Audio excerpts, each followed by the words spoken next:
Y arrancamos, muy buenas tardes acá en Reperfilar con El Mundo desde esta mañana en shock.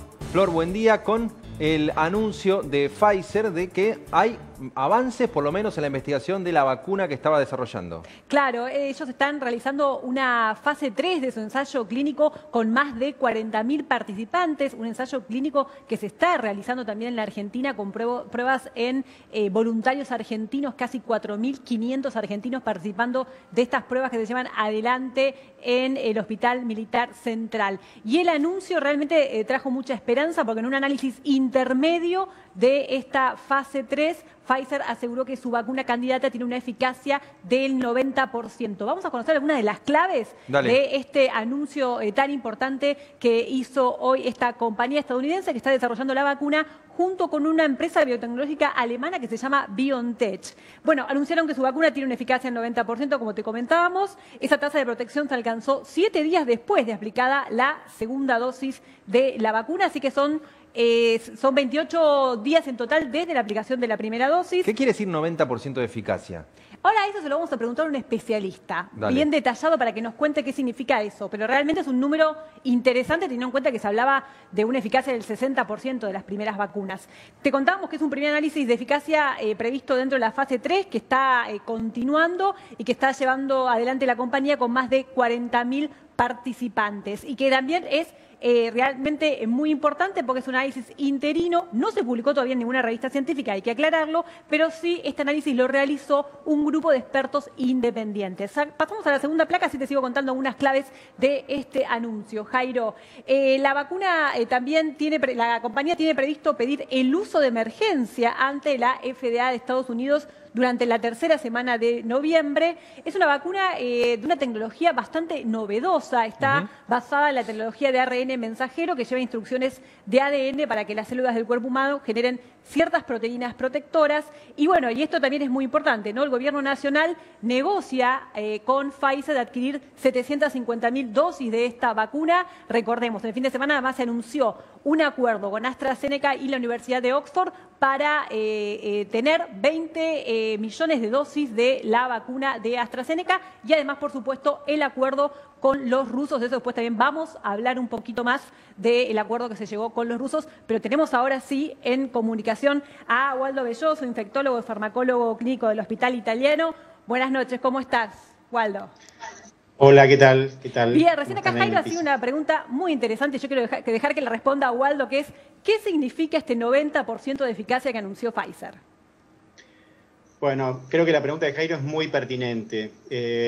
Primero, hasta hace pocos días, cuando se anunciaban las eficacias de las vacunas, se pensaba en la generación de anticuerpos. La generación de anticuerpos es un presupuesto, es obviamente el primer paso para evaluar la eficacia de la vacuna, pero cuando hablamos de eficacia real, estamos viendo en qué medida previene nuevos episodios de infección por COVID.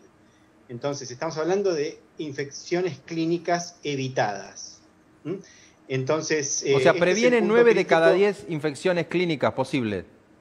No, ¿cómo evaluarlo es de esta forma?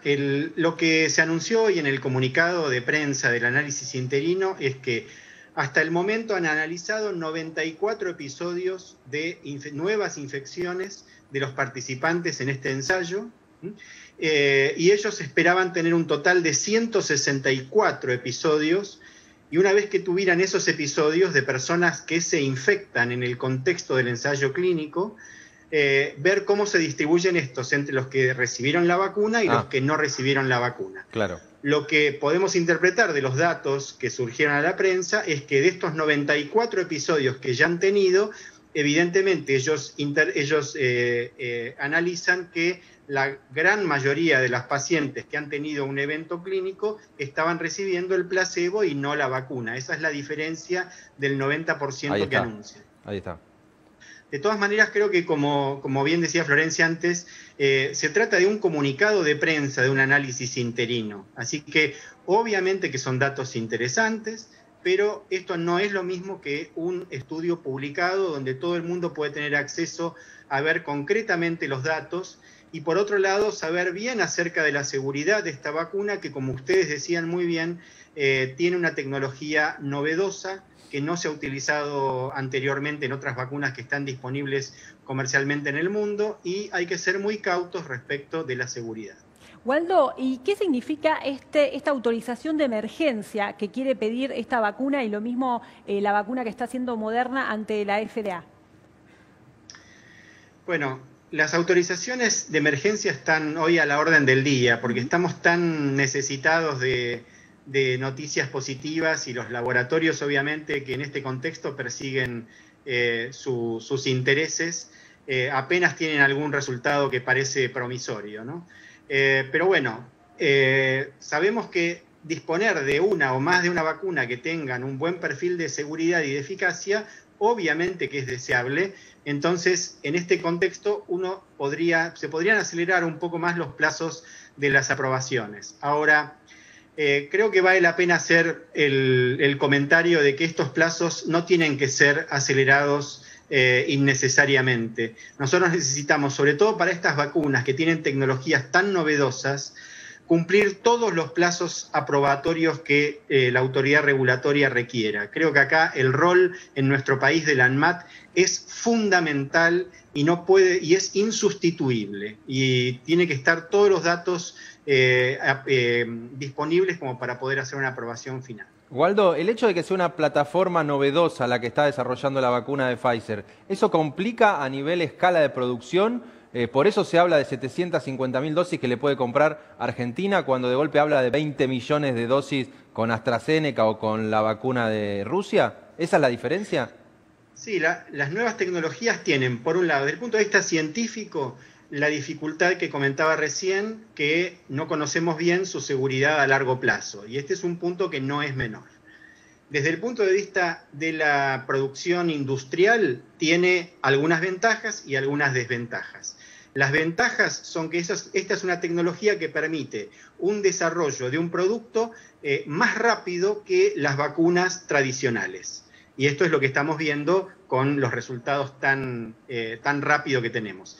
La desventaja es que el escalamiento de la producción puede ser un poco más complejo, como vos decías. Y también está la desventaja, ¿no?, de la cadena de frío, ¿no?, que es una vacuna que necesita menos 80 grados, y eso lo hace muy difícil también para la distribución. O sea, en el traslado y en el almacenado. El almacenado en frío necesita una vacuna que necesita menos 80 grados, así es. Waldo Belloso, te agradecemos muchísimo este contacto con Reperfilar. Gracias a ustedes. Buenas tardes.